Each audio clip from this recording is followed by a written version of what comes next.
অমৃত স্বাদের এই দুটো রেসিপি বাড়ির সকলে প্রশংসায় পঞ্চমুখ। ছুটির দিনে সকাল থেকে রাত ছোট্ট একটি ব্লগ তোমাদের সাথে শেয়ার করছি। রাধে রাধে বন্ধুরা, কেমন আছো সবাই? আশা করি সবাই ভালো আছো, সুস্থ আছো। সকাল থেকে আজ ব্লগটা শুরু করছি। সকালে জব পূজা সব কিছু হয়ে গেছে। আজ রবিবার, ছুটিও আছে। তো সকালবেলা একটু কাজকর্ম সেরে নিয়ে চলে যাবো রান্নাঘরে।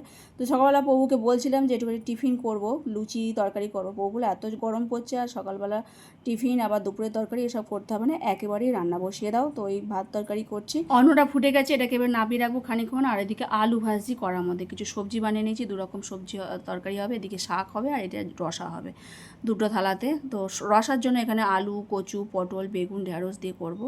আলু আর কচুটা ভাজি, তারপর ঢেঁড়স, বেগুন এগুলো সব আলাদা আলাদা করে আবার ভেজে নেবো। ডাল ভিজিয়ে রেখেছিলাম কাল রাতে, ডালের বড়া দিয়ে হবে রসাটা। আর এদিকে সবজি দিয়ে আর মশলা দিয়ে ভাজা ভাজা করে জল ঢেলে দিয়েছিলাম, এখন বড়াগুলো দিলাম, এখন সাঁতলে নিচ্ছি। জিরে, তেজপাতা, একটু চিনি দিয়ে সাঁতলে নিলাম। সেটা ফুটে গেলে কয়েকটা আলু গালিয়ে নামিয়ে নিয়েছি। আর শাকের জন্য এখানে আলু আর একটু পটল ভাজছিলাম, তারপর বাদ বাকি সবজিগুলো দিয়ে দিলাম, কচু, তারপরে কুমড়ো, বেগুন দিয়ে শাক দিয়ে দিয়েছিলাম। তারপর ছোটো ছোটো করে পকোড়া করেছিলাম, এগুলো শাকের মধ্যে দিয়ে দিচ্ছি। খুব ভালো হয় এরকম শাকের তরকারি। একটু নামাবার সময় মিষ্টি, একটু জিরে গুঁড়ো, ধনে গুঁড়ো দিয়ে নামিয়ে নেবো। আদা হিং দিয়েছি, তো খুব টেস্টি হয় এরকম তরকারি। তো এখন আম বানিয়ে নিয়েছি, লিচু আছে, সব কিছু বানিয়ে রেডি করে নেবো। আজকে ছুটি আছে, মন্দিরে যাওয়ার ছিল, কিন্তু আজকে বিশেষ একটা কাজ আছে, সেই জন্য আর যাওয়া হয়নি।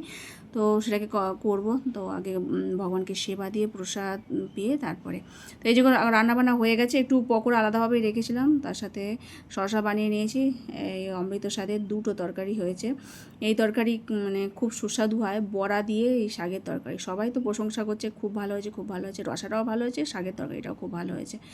এই যে খাওয়া দাওয়ার পর এখন গম বাছছি, গম নিয়ে এসছে রেশন থেকে। তো এদিকে আটাও বাড়ন্ত হয়ে গেছে, আটা কিনে খাওয়া হচ্ছে। সেই জন্যই প্রভুজি বললো যে ছুটি আছে, তো যাই গিয়ে দিয়ে আসি। তারপরে আমি তাড়াতাড়ি করে ভালো করে বেছে দিলাম, দিয়ে আর ওকে পাঠিয়ে দিলাম। তারপর আমি আবার ঘরে কাজকর্মগুলো সারছি। এখন আর নিয়ে আসবে না, দোকানে দিয়ে আসবে, হয় সকালবেলা কালকে, আর নইলে বিকেলবেলা নিয়ে আসবে, এটাই হয়। তো যাই হোক, ঘরে কাজকর্ম সেরে দুপুরবেলা প্রসাদ পেয়ে আবার রেস্ট নিয়েছিলাম। এটা হচ্ছে সন্ধেবেলা একটুখানি মটর ভিজিয়েছি রাতের জন্য। ওবেলা যা ছিল সবই মানে শেষ হয়ে গেছে। এবেলার জন্য একটু আটা মাখলাম, তার অল্প করেই একটা আলু দিয়ে আর মটরের তরকারি করছি, ঘুগনিই বলতে পারো। আর এদিকে গরম গরম রুটি কটা করে নিয়ে তারপর ভগবানকে ভোগ নিবেদন করব। সকালের তরকারি খুব ভালো হয়েছিল, তাই সকালে মিলে প্রসাদ পেয়েছে, আর শেষ হয়ে গেছে, সেই জন্যই আবার রাতের জন্য একটু দুপুরবেলাই আমি মটরটা ভেজালাম।